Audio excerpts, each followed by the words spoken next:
المشكل اللي عندي على راسي. يا هاد الصوالح هادو ما كاع زادوا لهم، كاع غلاوهم. اللي كان دير 35,000 ولا دير 70,000 او غالي. هادوما الكاشيات كلش زادوا. انا نشرب روش كيتين. الروش يدير 80,000 وراي كريز. كان دير 35 40,000. نواب البرلمان نقول لهم يا ودي نقصوا له باش الشبيبه كاع طايره، ما يلتاوش كاع بالبلاد. ديروا لنا حل ولا عطونا اوتوريزاسيون. ايوا ديروا لنا اوتوريزاسيون. قال عندك انت يا روح عند الطبيب يسني لك. قال اسمع يعطونا 3 مو. نواب البرلمان نقول لهم يا ودي نقصونا في سومة الكاشيات باش الشبيبه كامله طايره ما يلتاوش كاع بالبلاد. ديروا لنا حل، ديروا لهم حل.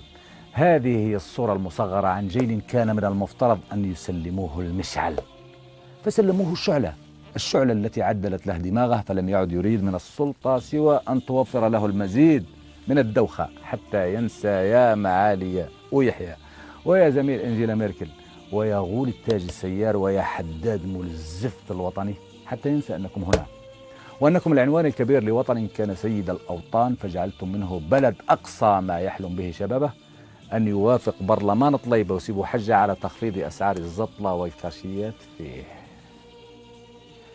لماذا؟ لأنهم لم يعودوا في متناول الشباب. شباب إما أن يلتهمه البحر حراقا أو تبتلع عقله الزطلة أو يأكله الحوت الأزرق. لقد أكلنا الحوت الأزرق والبحر الأبيض والحبة الحمراء. الشعب يريد مراجعة أسعار المهلوسات. لكم السلطة ولنا الله يا وطني. أهلا وسهلا بكم مشاهدينا الكرام في عدد متجدد من برنامج عمر راسك. عمر راسك. أولا وقبل البدء عذرا على انقطاع عمر راسك، والسبب عطل رأس السنة. من رأس السنة أو رأس العام الرومي أو الريفيون والبراءة العربية والويسكي قوري إلى رأس العام الهجري أو العربي، وصولا إلى رأس العام الفلاحي أو الأمازيغي الذي أصبح له شأن هذا العام. من هذا إلى ذاك فإن القوى الإقليمية أصبح لها عام واحد ب3 رؤوس، كل واحد يخير الراس اللي يعجبه ويحتفل به. وطاطي طاطي أنت في وطن ديمقراطي.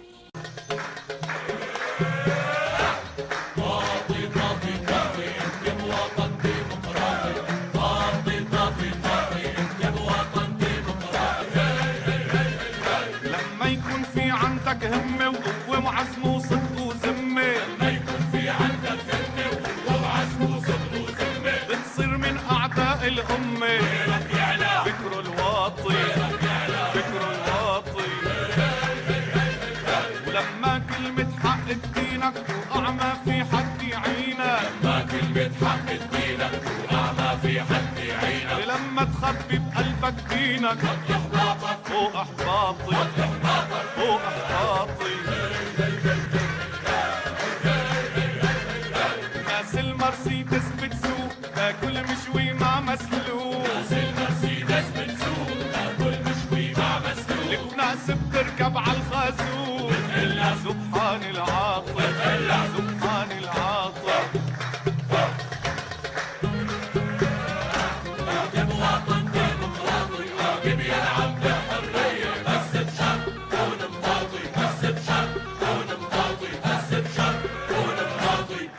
جزائر 2018 بلد من نوع خاص كل شيء فيها ممكن، ولعل الحدث المهم والأهم في بداية هذا العام هو معجزة ظهور دواء يشفي من كل أمراض العصر: السرطان، القلب، الجلطة الدماغية وحتى البواسير.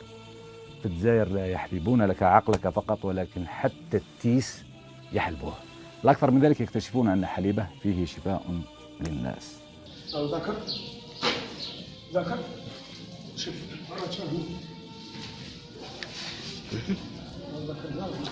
حلوب تقدر تحلبونا. ورينا الحليب. حلب يدك يتحلب بالماشينه. هذا جبت بحال المعزه تاعو، ذكر المعزه في 10 ايام ولا 15 يوم باش بلي فيه الحليب ولا يدير الوضعيه تاع المعزه. كيجي الحليب بالمعزه يدير الوضعيه تاع المعزه تاعو. اكتشفت الحليب تاعو كنت نقيس الحليب تاعو ما عرفتوش بلي الحليب هذا يداوي ولا ما يداويش. ودوك راه عندي فايت 200 واحد اللي برد على السرطان وراه هنايا. بحال الكميه هكا اللي يحلب يحلب كميه تاع 2 لتر ونص. كاين اللي كان في الكونسير في المرض التالي زعما كاع الكونسير اللي يقولوا الطبيب بديو تهلاو فيه راهم يبراونا الحمد لله. تقدر تحلبونا؟ طبعا. الدليل تقدر تحلبونا بدلا من أن يحلبه في كأس حلبه في يده. نورمال. المهم الحليب هذا مليح للعقم، للسرطان، لكل شيء. مول العتروس دار فيها آفير، وخاصة أن تيسه سيقضي على كابوس السرطان في الجزائر نهائيا. مختصون يحذرون من ارتفاع الوفيات بسبب الأمراض. نصف مليون مصاب بالسرطان في الجزائر سنة 2030. الأجمل الأروع في معجزة التيس الحلوب أن الحكومة مع هذا الاكتشاف الصحي العظيم لم تعد بحاجة إلى الأطباء، ولعل هذا ما يفسر حكاية الهراوة التي استفاد منها أصحاب المآزر البيضاء حين فكروا في العصيان الصحي والخروج إلى الشارع.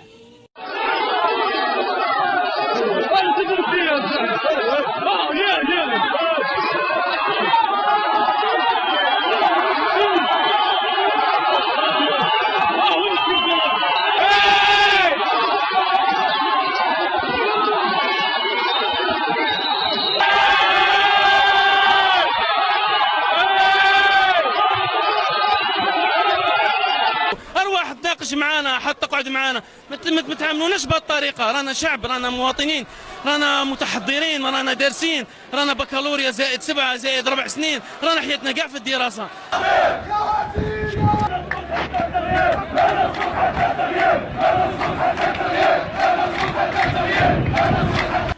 هذا هو حال البلد، هذا هو حال الصحة. الصحة مريضة بوزارتها، والقضية أبعد ما تكون من مشكلة طبيب، ولكنها مشكلة منظومة أصبح فيها الكل محلوبا بالأحمر. زعيبط التيس الحلوب يليقون بصحة هذا البلد. الجزائر هي البلد الوحيد اللي جيت تحلب، يعني تفهم، يحلبوك. لدينا قدرة كبيرة على حلب فحول البلد، وعادي من بالأحمر لزعيبط للحوت الأزرق لعبد الهادي الفومبير، فإن عمليات الحلب الذهني أصبحت برنامج إعلامي وسياسي رسمي ثابت. نخرج من محلبة فنجد أنفسنا في محلب آخر. يعني في الوقت اللي سعلي حداد وسيدهم السعيد وبرعاية سامية من الحكومة يحلب في الدولة عبر خوصصة المؤسسات، الشعب العظيم مطلوب منه حلب العتريس، ففي حليبها شفاء لكل داء. في ثلاثية وصفت بالباردة برودة القاعة التي احتضنت اجتماعها، خرج قانون خوصصة المؤسسات العمومية من أدراج أرشيف الوزير الأول ليتم تجسيده على أرض الواقع. إليكم أخبار نهار اليوم. عندما يكون السياسيون فاعلا والشعب مفعول به والمال مفعول لأجله والفساد صفة والراتب ممنوع من الصرف والضمير غائب مستتر والمصلحة مبتدا والوطنية خبرا والصدق منفيا والكذب توكيدا، عند ذلك يصبح الفقر حالا والأوجاع ظرفا والحياة جامدة والسرور مستثنى منه، وبالتالي يصبح المستقبل مبني للمجهول. كان معكم سعيد القريبي من قناة عين المكان، إلى اللقاء. ويحيى وبلغة واضحة لا تحمل التأويل فتح الباب على مصراعيه أمام المتعاملين الخواص. سعلي اليوم راكم فرحانين بصحتكم، حبينا نسقسيو برك سعلي اليوم خوصصة الشركات الجزائرية، واش رايك؟ حاجة مليحة. شحال حتدي في إيراجيري، شحال تدي في ربما في حاجة بقى على خير. بقى على خير يا هذا الدشرة اللي قاشيها قافلان يصك فلان. سعلي راكم فرحانين اليوم، واش رايك في الخوصصة؟ حاجة مليحة. وشحال تدي في إيراجيري؟ نقول لك حاجة، أبقى على خير.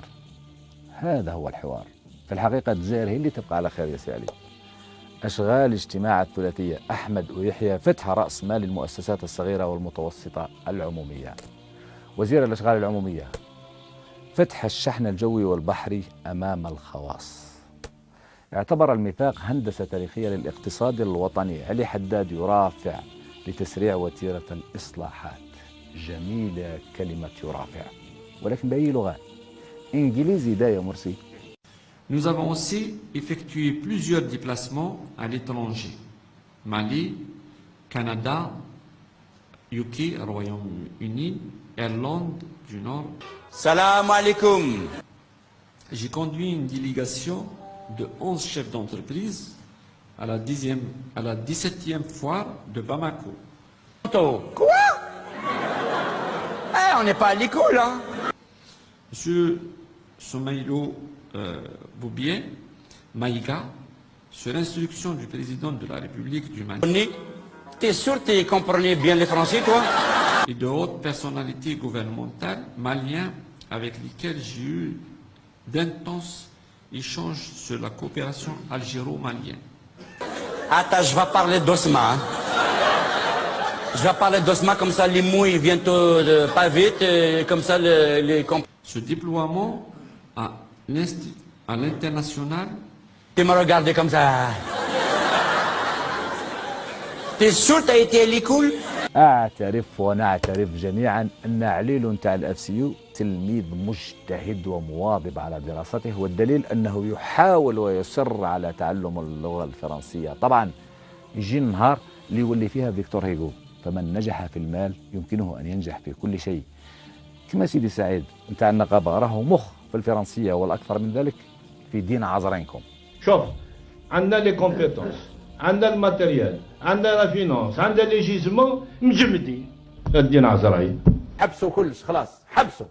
اللي راه يتنقي بطاطا تحبس، اللي راهو يهدر حبس. اسمع الناس وين وصلت. الدين عزرايل تلاقوني مع علي حداد في القهوه، اوني دي كوبا. هو مقاول، انا سانديكاليست. يهدروا واش يحبوا. نبوسوه يبوسني ما فيش مشكل. نبوسوه يبوسني ما فيش مشكل. نحينا نشاط بسيكولوجيك على عيننا، على عيننا. عينيك يا عينيك، عينيك دارهم عجبوني. على بلوتو على راسنا وعيننا. كي نشوف واحد تفتف، اوه شفتوها او كان مع فلانه بحال عليهم قاعدين يما تما. ايبا نحينا كاع سي بلوكاج لان ديريير لو لان ديريير. عندي ناصر سيدي السعيد ما راهوش عارف راسه من عينيه، ورغم ذلك لا زال يواصل المهام دين يماتهم. من دين يماتهم الى دين عزرين او عزرينكم. وش فيها كيبوس سيدي السعيد صاحبه علي حداد؟ وش دخل جد عزرينكم في عمليه البوس الوطني؟ يا اخي شعب تاع مشاكل يا اخي، جيبوا السب لارواحكم. هذا هو عزرين النقابه، بواس كبير، ومن البوس ما راهوش راح يخرج. شيات كبير وبعظمه لسانه قالها. نضرب الكابا ماريش نضرب بروسا.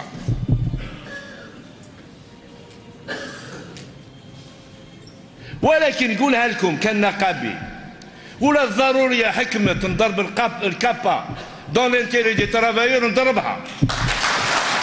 الشتاء في الجزائر أصبحت ضرورة وطنية.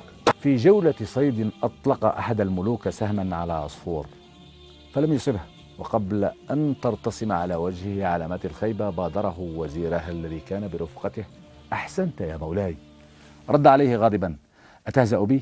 ليرد الوزير: أحسنت إلى العصفور حين وهبته فرصة الحياة. من يومها والملك يهب الحياة من شاء من العصافير. نكتة لا علاقة لها بعزرين سيدي سعيد فقط، ولكنها تشمل كل هذا التدافع على الشتاء العابر للحدود في زمن الشتاء لمن استطاع إليها سبيلا وعصافيرا. قطار العهدة الخامسة انطلق، ومن صاحب مقولة الرئيس يعرف غير ربي وأنا إلى حداد وصولا لطليب العجيب، فإن منافسة من يقود القطار بدأت. تالي ما يبقالوش. الرئيس مازال عمره طويل إن شاء الله. تنسيقية مناصرة العهدة الخامسة أو لا؟ نوظفكم فقط. شوفي حنايا مع الرئيس حتى الممات. شكون مين؟ النائب تاعكم. لا اسمع لي. تبعي رياضة؟ تحبي رياضة؟ تعرفي لا سيستر؟ شكون يلعب فيها؟ سليماني. Ils sont minces, ils sont beaux, ils sont grands. شوفي des gens comme سليماني. كوم محرز. يا جماعة الخير خليوا سعيد ترانكيل شوية. أنا مع الرئيس دائما وللأبد. الرئيس عمره طويل ومرشح الأفلان سيناقش يوم 19 مارس ولد عباس. اتركه السعيد ترانكيل فهو لا ينوي خلافة شقيقه. والله لو أتيحت لي فرصة مقابلة الرئيس أو شقيقه لقلت لهما عبارة واحدة: قولوا الولد عباس يخليكم ترانكيل. فأكبر إساءة لتاريخ فخامته أن يذكر اسمه ولد عباس، نتاع إنجيلا ميركل، نتاع حكم الإعدام، نتاع الشهيد الحي، نتاع اختراع آلة التصوير. طليبة ليس سليماني ولا محرز بحكم حجمها طبعا حسب الشاب سبورتيف لما زال على ديدان ولد عباس، والذي دخل في سباق الوزن الثقيل ضد طليبة عجيب في صراع من يكون واجهة العهدة الخامسة. الصراع انطلق. النائب بهاء الدين طليبة يعلن عن تنسيقية لمناصرتها ودعمها. العهدة الخامسة تخرج عن سيطرة ولد عباس في الأفلام. رؤساء حكومات ووزراء سابقون من بين قادتها. تأسيس تنسيقية العهدة الخامسة لبوتفليقة في نهاية جونبي الحالي. هذا هو حال أفلان اليوم. المعركة القادمة شكون اللي يقود القاطرة وتربيها. سي موا الباترون.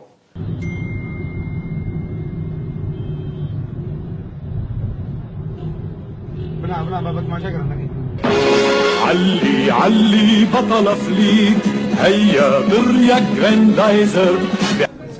هذا مش الرخو هذا اللي نعرفه. عزم علي حمما ارسل افتك بالاعداء كافح شرا ابطل مكرا في حزم ويباء امنع طمعا اردع جشعا فالخطر كبير. راه فراسي المترشح نتاعو. عبد الرحمن بالعياط ولد عباس قال أنا ربكم الأعلى ولا بد له من موسى. لا أكيد أن موسى ليس ديناصورا كما بالعياط. الأفلام بنسخة ولد عباس وطليبة سيظل أسوأ إخراج لمسرحية أنا الثورة. وهذا البلدوزر المستفيد من لعبة الرخو الأفلاني لن يكون إلا يحيى، حيث كل الطرق أصبحت تؤدي إليه، والسبب لا يكمن في قوته ولكن في تهريج منافسه وفقدانه لأي مصداقية كانت. الأفلان يجتمع بالأفسيو والمركزية النقبية. جمال ولد عباس لا يوجد خلاف بين الأفلان ويحيى. جميل، الدولة متفاهمة. بعد هذا التصريح بأيام فقط ولد عباس يقصف يحيى من جديد. واحد ما يخوفكم، عندنا المال الكافي لدفع الرواتب.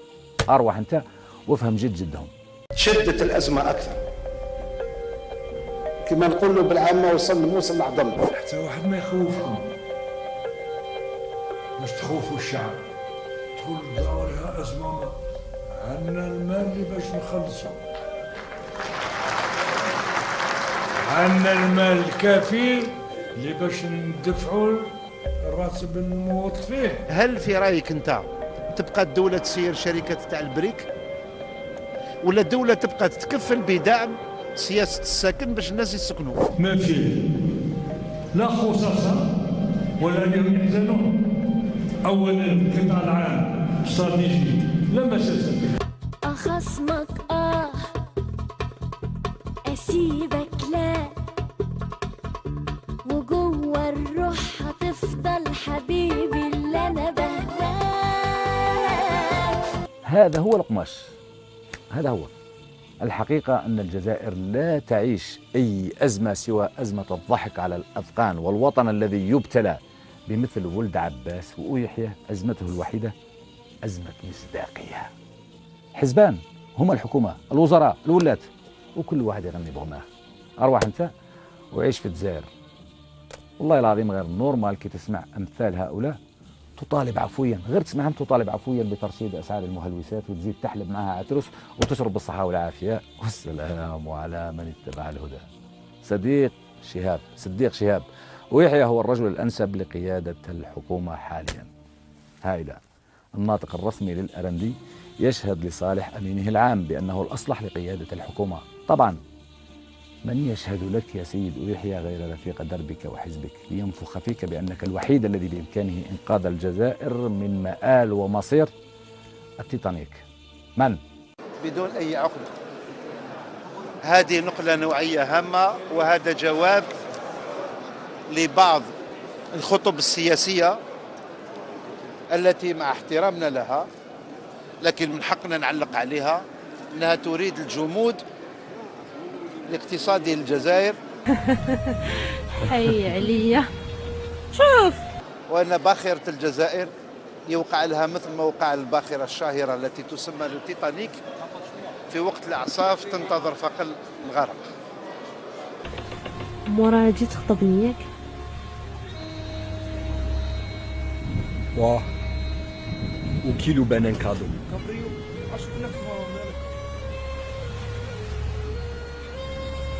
جيب كيلو واحد برك.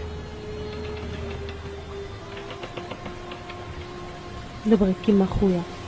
اللعبة أصبحت تيتانيك، واختيار يحيى لاسم السفينة لم يكن اعتباطيا ولكن رسالة إلى أحدهم، إلى رجل مرتبط اسمه بالأمريكا، شكيب خليل والأيادي الأجنبية.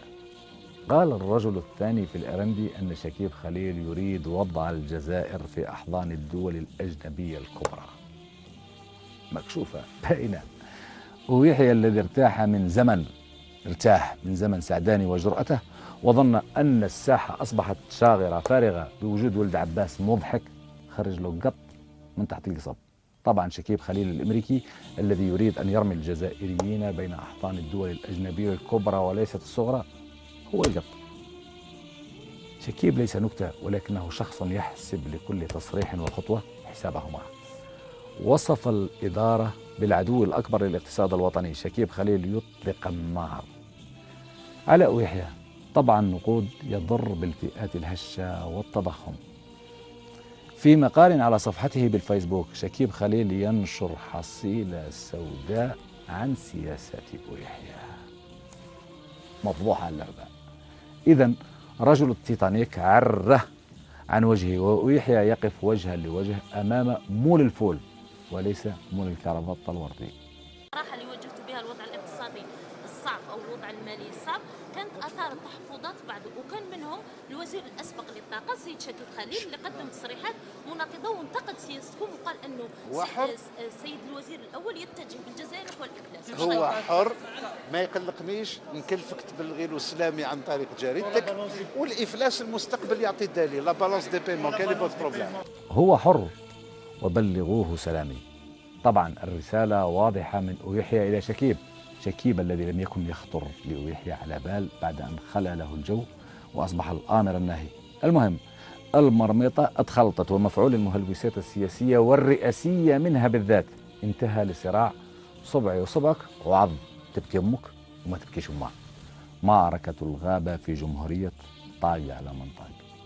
قال لك لا عكست الأيام، ساميها وارقد، واكسر ظهرك، للبلاء، واصبر للشوم، والو ارقد ما تعاسرها ما والو تعفها حتى تروح.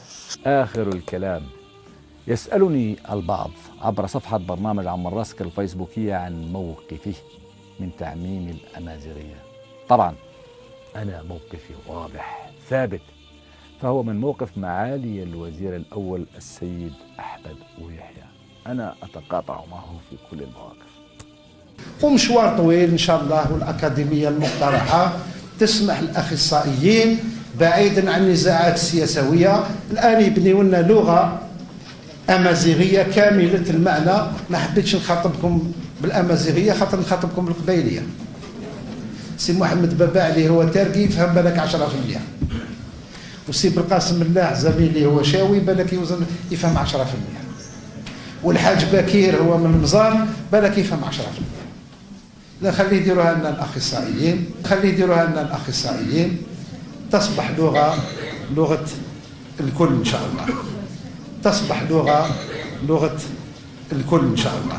الأمازيغية موروث مشترك بين كل الجزائريين، يحتاج إلى تطوير، إلى دراسات، إلى مخابر أكاديمية وعلمية بعيدا عن أي تسييس أو مزايدة.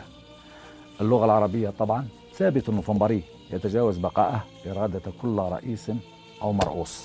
الأهم من ذلك إنها الجزائر يا ولدي، جزائر بومدين وبن هيدي وعمير روش بن بولعيد وحسيبة بن بوعلي.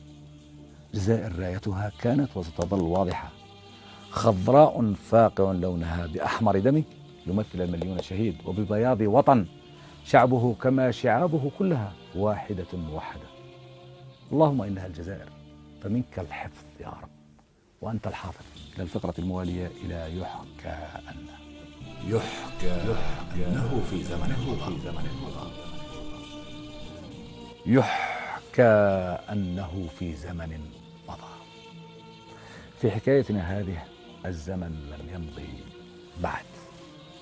طال غياب الرئيس هواري بومدين عن والدته المريضة. سألت أبنائها الآخرين أين سي محمد؟ ارتقبت رجوعه عودته في العيد ولم يأتيه. لم يظهر بطلته البهية ويقبل جبينها كما العادة.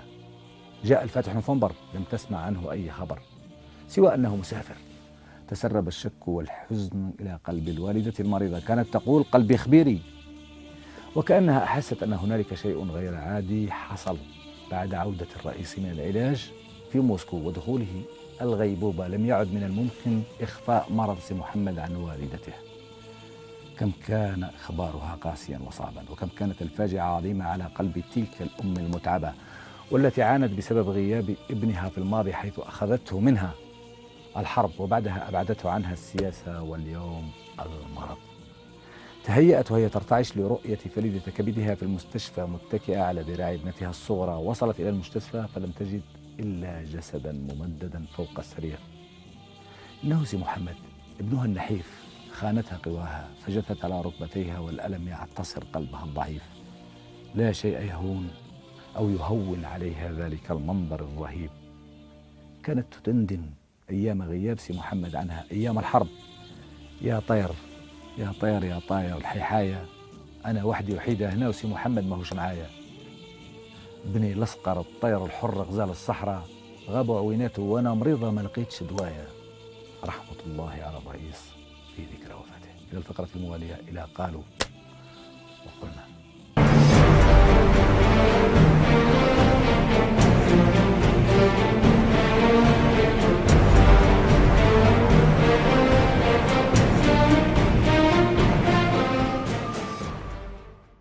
فقرة قالوا وقلنا، أو اكتب حتى نراك، اكتب حتى نراك. أبشروا يا جزائريين، لقد أصبحت بلادكم دولة فضائية تطلق الأقمار الصناعية من الصين. شيء يضحك بالفعل. تقوم الحكومة بشراء قمر صناعي بعائدات الحاسي من الصين وتطلقه إلى الفضاء من الصين أيضا وبصاروخ صيني، ويتم الاحتفال به في الجزائر على أنه من إنجازات الجزائر ومنجزاتها في عالم الفضاء. سعد بعقبة، جريدة الخبر. ألا يقال يا أستاذ سعد اطلبوا العلم ولو في الصين؟ ها نحن نطلب الصواريخ ولو من الصين، والصواريخ علم. الأكثر من ذلك أتذكر يوم طلبنا من الصين وعلى لسان رئيس الFCU وبحضور سلال طلبنا من الصينيين أن يكونوا أصهارنا نزوجوهم. إنها جزائر الفضاء وجزائر المصاهرة العابرة للقارات والصواريخ. ليس من قبيل الأحكام القيمية أو من قبيل الأحكام المطلقة أو الاتهامات المجانية إذا ما قلت أن الخصومة الثقافية قد أصبحت أخطر من الخصومة السياسية، بل إن المثقف إذا ما تخاصم يصبح أفجر من السياسي إذا ما تخاصم. إبراهيم قرالي، جريدة الإخبارية. تنطلق يا أستاذ إبراهيم على أساس أن الثقافة موجودة في البلد وأن لها مثقفين. الحقيقة أن أسوأ المعارك الأخلاقية هي التي يكون طرفها الآخر مثقف، حيث الثقافة آفة. المثقفين في حد ذاتهم مشكلة. الأكيد أنه لو كانت هنالك ثقافة ما كان هذا حال المتثقفين. هنالك متثقفين وهنالك متفيقهين، كلهم أزمة. أحيانا أحس أن المسؤولين لا يقدرون مسؤولية وحجم ما يقولون. إنهم يقولون أي شيء، مثل وزير الداخلية السابق نور الدين زرهوني الذي قال أن الانتخابات ترخيص للديمقراطية. هابت حناشي، جريدة الحياة. بيني وبينك يا أستاذ حناشي أن زرهوني كان بعيد النظر، فحين ترى ما أنتجت الانتخابات من برمائيات انتخابية وملاحظ بلدية تفهم أنها ترخيص وليس ترخيص شعبي. فيسبوكيا أو كتبوا على جدرانهم الافتراضية، هذا على فرض أن هنالك جدران افتراضية. تكتب حرف تخلصوا، تغلط تخلص. البلاد راحت للواد سياسيا واقتصاديا، وبيع مؤسسات القطاع المتبقية للمافيا الجديدة شغالة على وذنه. والعالم من حولنا مقلوب رأسا على عقب بما يؤثر على أمننا القومي، وإحنا حاصلين في كعالة البغلاء. متى ندرك ما هي قضايانا الكبرى فنهتم بها لأنها مصيرية ونترك صغائر الأمور؟ ترتيب الأولويات أهم شروط الخروج من المأزق الذي نحن فيه. حسام زهار. متى ندرك أننا وصلنا إلى القاع ولا زال الحفل والحفر مستمر؟ للأسف أستاذ حسن زهار، البلاد راحت للوأد السياسي والاقتصادي وليس للواد فقط. إذا كانت القرارات في تثبيت الهوية تؤخذ كهذا ارتجالا بلا استشارة الشعب ولا من ينوب عنه، فلما لا يقرر تنحي اللغة الفرنسية من الإدارة ومن التداول الرسمي في الدولة رغم عدم نصية الدستور على رسميتها؟ فهي ليست من الهوية ولا رابط يربط بينها سوى التاريخ الدامي والبؤس. إليمان ألوكي. الفرنسية يا سي إليمان خط وخلط أحمر. طفي الضوء وتمتع بالرمل والطهر والنقاء حيث أنت. كل دول العالم تحتفي بحلول السنة الجديدة بالألعاب النارية إلا حكومة فخامته تحتفل بحلول العام الجديد بالأسعار النارية. بن شعلال محفوظ. جميلة جدا نكتة الأسعار النارية، المهم النار قاسم مشترك بين الألعاب واللعاب الغذائي. إلى فقرة خاتمتها سيرك.